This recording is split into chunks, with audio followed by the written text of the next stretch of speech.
Right now, 93 million miles away, the sun is doing something the laws of physics say it cannot do.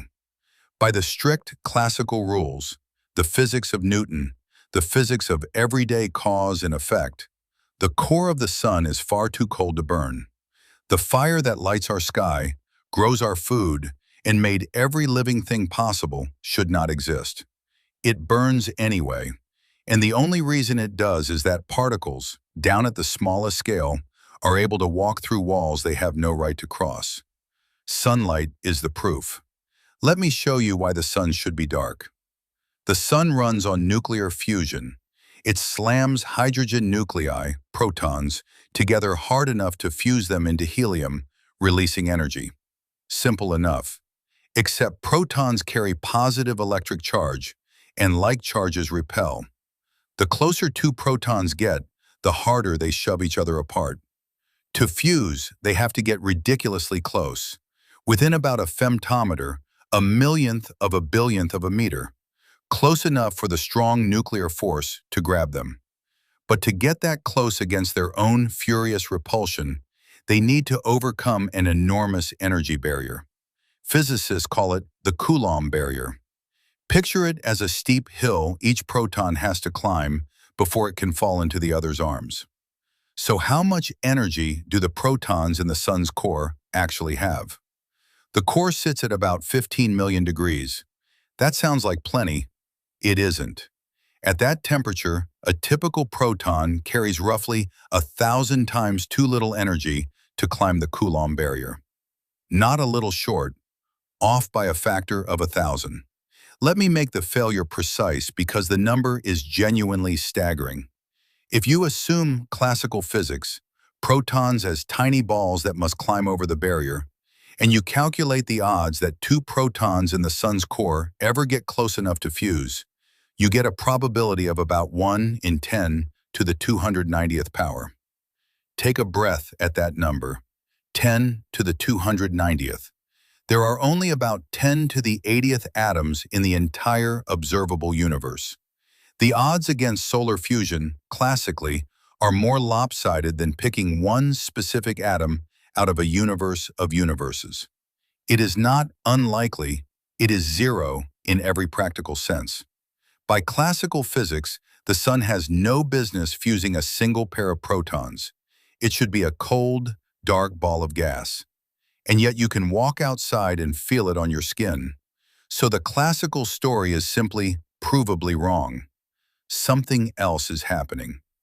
In 1928, a physicist named George Gamow found the missing piece, and it's one of the strangest facts in all of science: quantum tunneling.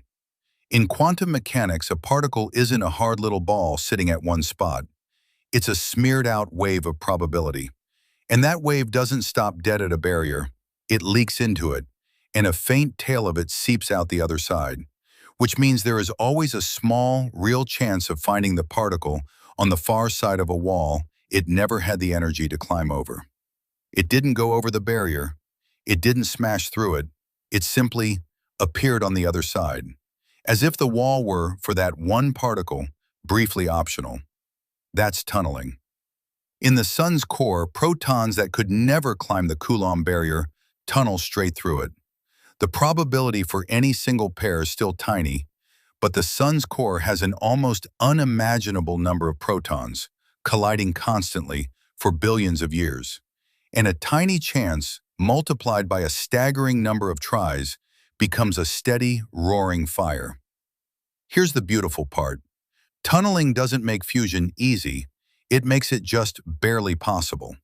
And just barely turns out to be exactly what we needed.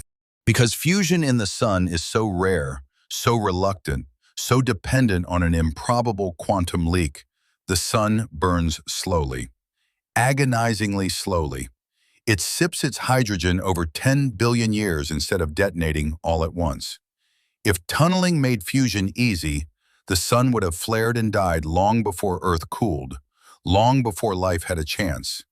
The very improbability that should have kept the sun dark is what lets it burn gently enough and long enough for us to exist under it.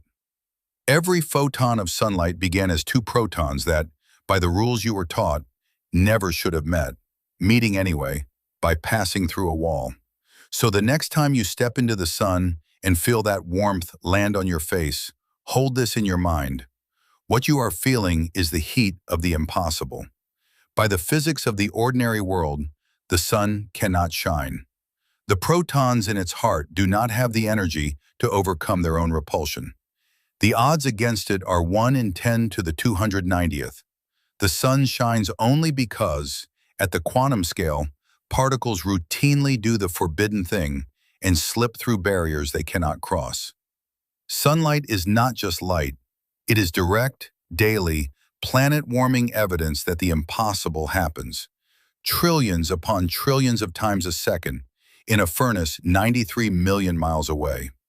The universe runs on a rule your intuition would never allow, and it has been keeping you alive your entire life.